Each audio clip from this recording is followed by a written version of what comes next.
It's like, have you ever felt like you just knew it all, but Hey, what's goody, all my beautiful people out there in the tube of the U? It's your boy J-Nut over here at Hookah Nucka, and I don't have a review for you today, but as most of you know, today is Mamba Day. What is Mamba Day? What is with all the Kobe Bryant stuff in the video? why don't y'all come Today is Kobe Bryant's last game, and today I just wanted to take a moment to talk about it and kind of explain why it's important to me, why today is important and such a big day. And it's a little somber. It's a little bit of mixed emotions, and we'll get into that. I am smoking out of my Laker-inspired Najum hose. Thank you, Alex, over at 5 Star for sending that out my way a while back.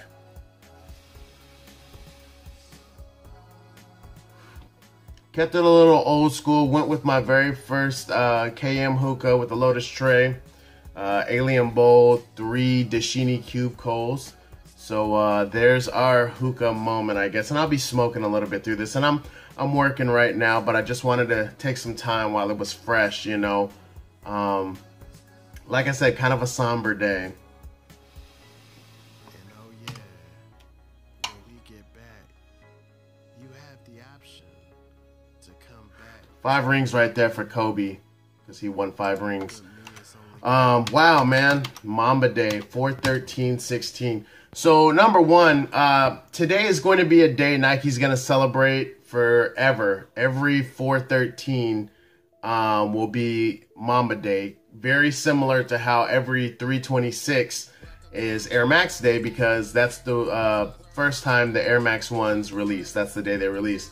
So, you know, this is Kobe's last game ever, so Nike decided to celebrate this day with Kobe since he is a Nike athlete. So I thought that was very cool, being that I do work for Nike. Very, very, very cool thing.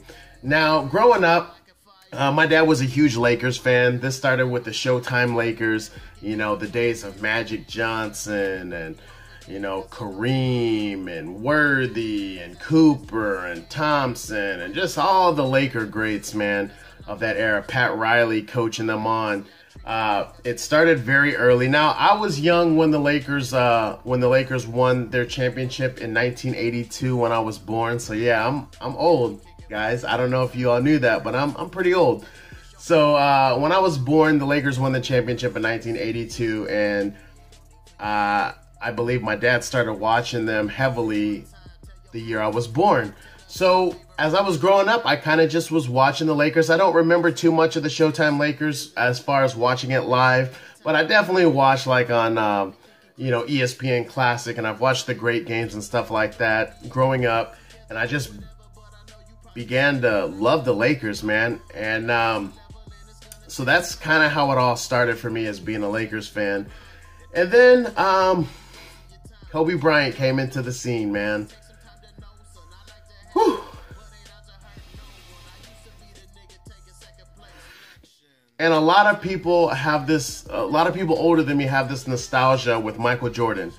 And I believe that's because they got to watch Jordan from day one. They saw him enter the NBA as a Bull, and, you know, he didn't finish his career as a Bull, but they got to see his whole career in the NBA and feel like there was, you know, a special attachment with them and MJ. So Kobe is like my MJ. I got to watch Kobe when I was really getting into basketball. I was playing basketball, and I saw how Kobe played, and I was like, man, I want to play just like him. Kobe Bryant was my Michael Jordan. So, you know, I've got to watch him from day one. And to be able to watch an NBA player, or any athlete for that matter, to be able to watch your favorite player from day one all the way into the very end is something pretty special, man. That's 20 years of my life that I invested in watching Kobe Bryant. And, I mean, I love the way he plays the game. Kobe Bryant on the court is just amazing, you know? And everybody always says, Kobe better than Jordan, Jordan better than Kobe. Is Kobe the next Jordan? And Kobe's his own person. He's his own legacy. And that's what a lot of people don't understand. You know, it's not about comparing the greats. Nobody will ever do what Jordan did. Jordan just transcended the game into something that just nobody could ever do. But Kobe definitely made his own path. He carved out his own way in the stone of the NBA. And you know, he's definitely a legend. He's great. You know, if I was to label them, I would put Michael Jordan #1, but then Kobe's right there, right behind him.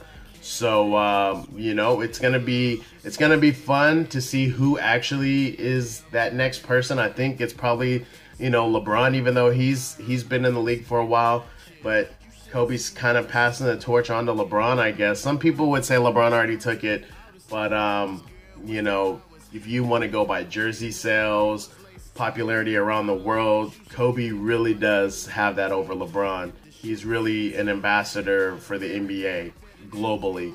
So to me, there's no comparison. But again, it's not really about that. LeBron's carving his own path, and you know, that's that. But just watching Kobe grow, man. Even starting out with his sneakers, he started with Adidas. I believe he was with Adidas for like 6 years, and his shoes were, you know, kind of questionable, a little suspect. Wasn't the biggest fan of his Adidas line, but he did have one pair of shoes that it was inspired by an Audi car, I believe, or maybe some other foreign car, but it looked like a freaking car on your feet. And at the time, it was really cool. Looking back on it, it was kind of like, whoa, what were they thinking? But then when he went to Nike, that's where everything really just like, he changed the game. You never saw basketball shoes coming out in low tops. So he was the first one to do that. And then with all of Nike's new technologies, Kobe Bryant was really the one who implemented a lot of that, most of them, into his shoe. And I know, you know, his shoes have drawn from many different inspirations. I know his shoes, he has a big, heavy soccer background because he grew up in Italy for a little bit. And he had some soccer-inspired shoes. That's kind of what inspired the low top, because he was like, well, soccer players move like basketball players to an extent as far as the cutting and everything, and they use low top shoes, so why not bring that to a basketball shoe and see how that works? And people loved it. People absolutely loved it. And so that's a little bit of the history on the sneaker, but he has had some awesome sneakers. I really hope Nike decides to retro those like they did the Jordans, because he had some really awesome kicks. And, you know, at least do that for Kobe. You're going to pay LeBron $1 billion, you know, for a lifetime contract or whatever. At least retro Kobe shoes. Maybe give him his own brand, kind of like they did with Jordan and the Jumpman. I think he definitely deserves that. And I think a lot of people would appreciate that. And Nike can make a lot of money off that. There's a big high demand for Kobe sneakers. What you see pictured is the Kobe Bruce Lee's. Kobe 11 Bruce Lee's, which, let me get into that real quick. So this is going to be a Flyknit shoe. Kobe was really inspired by Bruce Lee as far as like his philosophies and, you know, his greatness. And one of Bruce Lee's movies, I believe it was Game of Death, he had like scratch marks on his chest, and that's what this resembles. And Kobe just drew a lot of inspiration from Bruce Lee. You all know Bruce Lee is great. He was a great philosopher, great martial artist. And, you know, Kobe was into that. So that's a really, you know, big colorway design for Kobe. Really important to him, means a lot to the player. So it's always cool to see things like that incorporated into a shoe.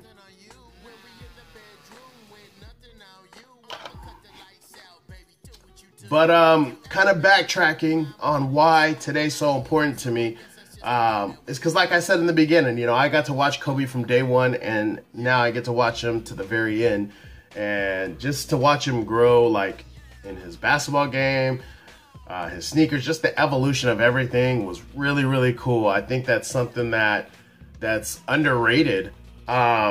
You know, it's a part of my life. It affected me heavily. Definitely had big influence on me and style, basketball game, philosophy on life. Just it did have a heavy influence on me, and I'm sure many others like me. So, you know, today's his last game, and it's bittersweet because you wanna celebrate it. You know what I mean? You know, it's sad that it's his last game, but also you want to celebrate a legend finally completing, you know, his book on basketball.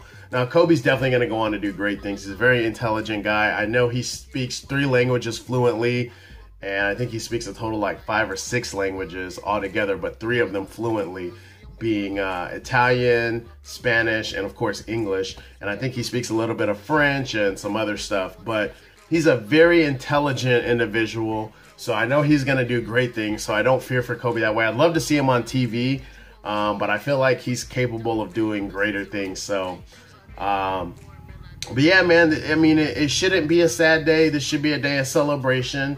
You know, he completed 20 years in the NBA with the same team. Definitely went through his ups and downs, and like life, you're going to have ups and downs. You know, if you have a girlfriend or boyfriend, there's a lot of times, if you're together forever, you probably were off and on, and you've had your ups and downs. So that's like Kobe's relationship with the Lakers. You know, they've had their turmoil, but they've also had their success. You know, 5 championships with Kobe there as the leader. So some would argue Shaq was the leader in those first couple ones, but it is what it is. Man, just what a crazy day. I'm excited to watch the game tonight. I feel like Kobe's going to go for 50. I feel like that's Kobe fashion. He's going to go out with a bang. I don't think it's going to be an easy game. They are playing the Jazz. Lakers aren't very good this year, but I feel like the Black Mamba is going to come for one last performance and really give the fans something to see. So I really encourage all of you to watch it. It's going to be on ESPN2. I think tip-off starts at about 7:30, but you'll want to catch the festivities before the game starts for sure. But I'm just really excited to see it, and I'm curious to know, man, all my viewers that are Kobe fans, what is your greatest Kobe moment? You know, what's something you're going to take away from these last 20 years that really just sticks in your head? You know, leave that in the comments below. I love reading stories like that, especially when it has to do with Kobe and the Lakers. So definitely please leave that and let me know, you know, let's interact. I'll definitely try to comment my opinion or my response to your comment, you know, but I'm definitely going to be watching the game tonight, so I don't know how soon I'll get back to it.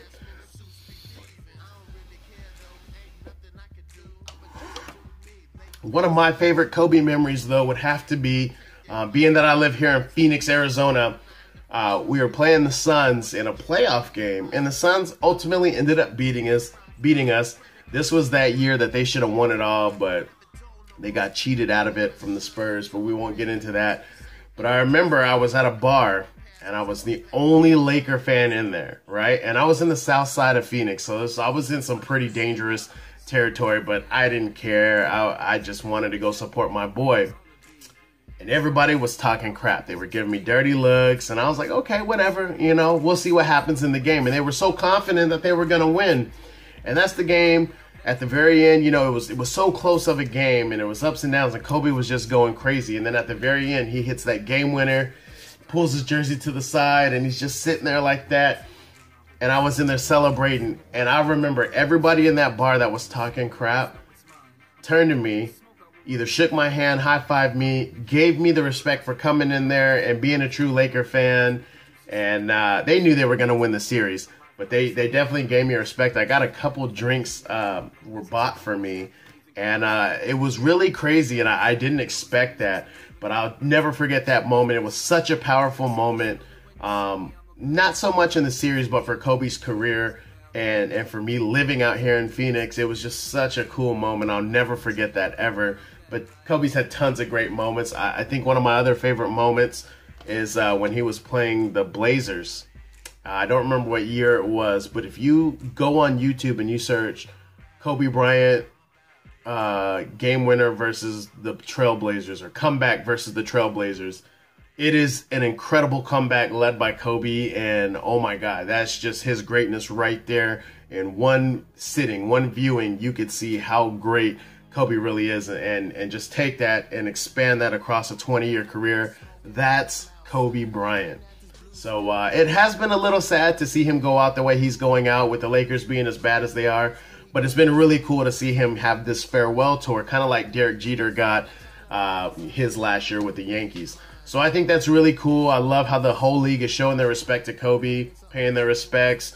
And it's going to be something really special tonight. But I don't want to drag this on too long. I just wanted to have like a little session. I need to get back to work anyway, but I kind of wanted to share with you all why today's so important for me, why Mamba Day is so important for me, and I'm so excited that it's going to be celebrated forever, every 4/13. I might even get a 4/13/16 tattoo on me with this Kobe Sharuga.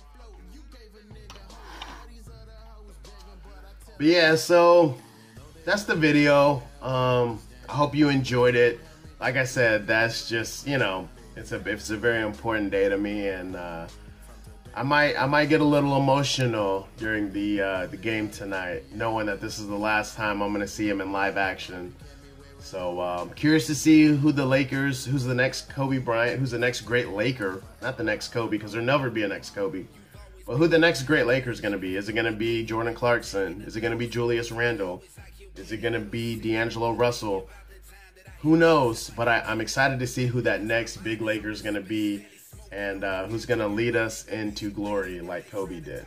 So with that being said, that's going to be the video. Thank you everybody for tuning in to watch. I know it's not a hookah review. It's definitely off topic, but we got some hookah in here, and we're just kind of having a session. So I hope from that aspect this is appreciated.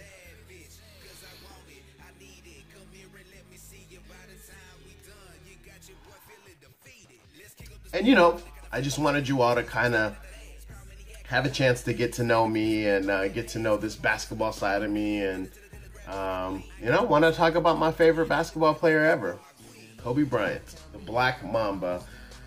Oh, can't believe it's over, man.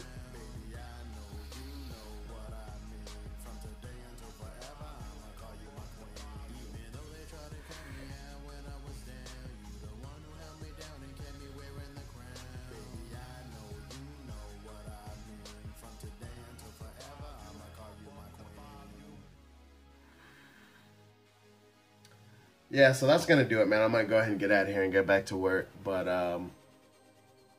I hate that this is the end, but I'm proud of Kobe. I'm glad for him. I know Kobe's never going to watch this, but Mamba, you mean a lot to me, man. And you provided me with a lot of great entertainment over these last 20 years. I can't imagine basketball without you, but I'm going to have to watch it now without you. But you'll always be my favorite player ever. And thanks for the awesome gear that you've provided me via Nike and awesome sneakers. My daughter's definitely going to be a Kobe fan for sure. I will make sure of that. And she's going to know all the history, man. She's going to know everything you did. We're going to watch the games like I did with my dad, and I learned about Magic Johnson. That's going to be me and my daughter, but with you, Kobe. So thanks for the memories, bro. And good luck on the rest of your what you do after basketball. I know you're going to be great in whatever it is. The competitor in you will not let you be anything less than great. And just one thing, man, like the way you are with your daughters, like it really speaks to me. You know, you're an awesome father to your daughters, and that's how I want to be with my little girl. And you're very inspiring in that aspect. So again, thanks for the memories, Kobe, and Mamba Day forever, man. Deuces.